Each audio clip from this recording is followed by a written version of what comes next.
Hey guys, Sean here at the Gardener Center. So if you joined us last week, talking about summer annuals right now. Last week I talked specifically about pots and making sure your summer annuals had enough soil to grow in, and arguably probably not the most exciting content, but super important if you want your plants to be healthy and happy, and if you don't want to drive yourselves crazy watering all summer. So I hope most of you guys follow my advice on the soil. I'm going to continue talking about summer annuals this week. We are up to our ears in the summer annual selling season right now. It's Memorial Day weekend. Got two camps of people when it comes to summer annuals. You got the people who wait till Mother's Day to plant them, and then you have a whole other group of oftentimes wise people who wait until after Memorial Day or to Memorial Day weekend to plant the summer annuals. So this week I'm going to get into a little more exciting content. I'm going to be talking about plants this week, and specifically plants that can be a bit challenging for people, not because they're harder to grow, but because the selection is somewhat more limited. So this week I'm going to be talking about summer annuals for shade and partial shade situations, so stay tuned. All right guys, so before I get into the specifics of these plants that I have here for shade and part shade situations, I thought I'd take a minute and try to explain what those conditions are. A lot of people don't really understand the difference between part shade and part sun, and by the way, they're the same thing, just two different words describing the same situation, part shade, part sun, and then the other would be full shade, full sun. So generally speaking with plants, a full sun condition is going to be 6 or more hours of direct, uninterrupted sun. Now, you can fudge a little bit with some full sun plants, especially full sun annuals, so maybe you only have 4 or 5 hours of direct, uninterrupted sun, but it's between noon and 4 or between 1 and 5 or 6, that strongest part of the sun of the day. If they're getting 4 or 5 hours of sun at that part of the day, there's a lot of full sun plants you can put there. And I'm going to be talking about them next time, but today I want to get into some specifics of what shade and part shade or part sun is. So part shade, part sun is going to be 6 hours or less of direct sun, and full shade is going to be like pretty much not even an ounce of direct sun. So you have to determine what those conditions are that you have at home. I happen to garden on a very shady northwest facing porch. That's where most of my summer annuals go. So I have a couple of different light conditions going on there. And you're not going to be able to determine your light conditions by going out at 11 o'clock in the morning in May and saying, oh, well, it's shady or it's sunny. That's going to change throughout the day. And the light conditions are also going to change as we get to the end of June and the first day of summer, because the sun's going to be moving higher and higher in the sky, so that the sun's trajectory is going to change. So a place that's sunny right now at 11 o'clock in the morning could be shady a month from now. So that's something really important to know, and it's a lot of trial and error. I have 8 pots on my actual porch. A lot of people think that's 6 too many, but I'm a plant guy and I like my annuals. But it took me a few years to understand the light conditions, and spending a lot of time out there with my coffee or beer and just watching the sun go by during the day. But it's really a lot of trial and error. So understanding those conditions first are important, and because some of these plants will do well in full shade, some of them want that part shade, part sun situation. So stay tuned, because I'm going to come back and tell you all about them. All right, guys, so I have assembled probably some familiar favorites here on the table, and I got some other shade-loving and part shade-loving guys here that you may not know about. Important thing to know about the shade-tolerant annuals and perennials, too, is you're not going to get your selection that you get with your sun plants. It's just, and especially when it comes to flowers. Flowering plants typically grow in sunny, open places, and shade plants, even in temperate climates like here, and even in the tropical places, they tend to be foliage plants. They're not very showy flowers in most of your shade plants. So a really funny thing happens here at the nursery, and me and the crew will kind of laugh about it all the time. When people come in looking for plants for shady areas, if you've been out here to the nursery, you know we have to go through our first greenhouse first, which is where we keep all of our summer annuals, all the lantanas and the geraniums and the petunias. All that glowing color is there, and then all our shade plants are in the second greenhouse. So we have to go buy all of those into our shady area here.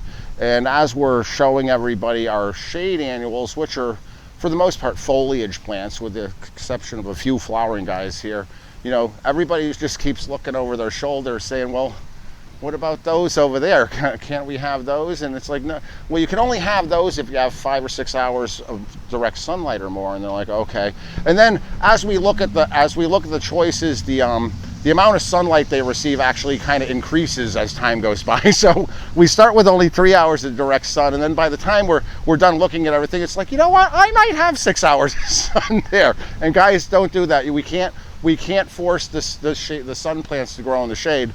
And you have great choices here. I love my shady porch, and I'm going to talk to you about some of my favorite plants here. I've grown all of these plants at home personally. I told you last week I'm a little sciencey when it comes to plants. I still like them to look nice, but I have 4 pots at home every year that I grow 4 different plants that I've never grown before in my entire life. Even though I know what looks good and what works well there, I always like to try 4 new plants every year. So I'm going to tell you about some of these guys here right now, and I'm going to start with a group that you probably all know about. If you're looking for flower color, flower power in the shade, you're not going to do any better than impatiens. I have regular bedding impatiens here, and then I have these beautiful New Guinea impatiens over here. So what do they share in common? They're both impatiens, shade plants. Thirsty things. Both of them are very thirsty plants. The bedding impatiens, full shade. They'll take a little bit of dappled sun. They can even handle a couple hours of early morning sun, but they really want to be in the shade and well irrigated. The New Guinea impatiens they have a fan base. There's a lot of people. You know who you are. You start coming in at the end of April. When are the New Guineas coming? When are the New Guineas coming? So. And you guys love them so much because you have the right conditions for them and they perform well for you. They don't perform well in the wrong conditions. And the wrong conditions for New Guinea impatiens would be full shade. New Guinea impatiens actually need sun. They'll take a half a day of sun. In a perfect world, if you could plant your New Guinea impatiens where they get sun from like sunrise till like 11 or 12 in the afternoon and full shade for the rest of the day, they're going to be very happy. They're also happy in a situation where maybe they're under trees where the sun comes on and goes off and comes on and goes off throughout the day. These guys will even grow in full sun in warmer places. So like if you went to like San Francisco or Seattle in the summertime, you might see New Guinea impatiens growing like in full sun in like commercial settings. But that's because it doesn't really go much past 80 in those places during the summertime. So they do well there, but here it's just a little too toasty. So New Guinea impatiens, half day sun in the morning or sun on and off throughout the day is best for them. These beacon impatiens, and these guys are important because if you've been shopping with us, you may know for about 5 or 6 years we didn't sell impatiens here, the bedding impatiens. They got really, started back in 2013, 2014, impatiens downy mildew became an issue. And we couldn't really sell these anymore, and the growers couldn't grow them because the disease was so devastating. They just became a liability in the landscape. So they disappeared for a while. This is Imara Purple, and there's a Beacon series that we carry now. These guys are resistant to the impatiens downy mildew. I grew both types at my house last year, and they were absolutely spectacular all the way to October, not a single problem. So if you have not been using bedding impatiens, you can absolutely use them again, trust me. And then the New Guineas over here, you can use them in the ground, but like I said, part shade, not full shade on the New Guineas. Another group of plant here are begonias. And I'm a well-known begonia guy. They're my favorite. I've grown all of these begonias numerous times at my house. Very similar to the New Guineas for their care. So full shade, not so much. Begonias like the same conditions. Sun in the morning, shade afternoon, sun on and off throughout the day. Big difference, impatiens being the thirsty things they are, Begonias, not so much. Begonias are very easily overwatered, and begonias like to get kind of dry to the touch before you water them. And if you've grown begonias before, they have kind of like thick, fleshy leaves, so that's always an indicator that a plant doesn't need as much water as like the impatiens with these paper thin leaves. So you want to let your begonias dry out between waterings, especially newly planted ones in like big pots like we talked about last week. You want to be really careful with the water on them. So these two guys, the impatiens, New Guineas and bedding, super popular. Everybody knows about them. I'm going to come back and talk about a few more plants that you guys may not know about, so stay tuned. All right, guys, so like I said, a big challenge with the shade tolerant plants is your selection is somewhat limited, especially with flowers. So a lot of times you got to rely more on foliage, which is not a bad thing. And sometimes with the foliage, you have to kind of think out of the box a little bit. And an area that people don't look at nearly enough when they're looking for shade plants for their shade planters, believe it or not, is our houseplant department. I mean, think about it. Houseplants never want direct sun at all. They're all from like tropical jungle situations, and what do they like? They like shade and humidity. And there's so many little houseplants that you can use as in your mixed containers in the shade. And I don't know why we don't sell more. So, like for instance, we have this little monstera here. You know, the philodendron monstera. These guys are great. You know, if you've used like a Boston fern or a Kimberly fern in a pot before, you know, mix it up and use the monstera. And don't feel bad if you have to throw this away in the fall. I mean, think about it. Hibiscus, mandevillas, you know, jasmine, things like that. They're the same as the houseplants. They're tropical evergreens in warm climates, just like this monstera here. And a lot of times we just end up throwing those away in the fall and buying new ones next year. Don't be afraid to do that just because it's a houseplant. You know, it's just, you can treat it as a tropical annual. Little things like these little 4-inch tradescantias. You know, there's not a lot of choices for little 4-inch plants that you could use for your like spillers and your fillers in your shade pots. So look at the little 4-inch houseplants that we have. It's a great way to like expand your palette a little bit when you're doing your combinations. And then I got a couple other guys here that you may or may not know. Torenia. This is a great one for shade. It's called wishbone flower. This one comes in these purple shades. It also comes in white.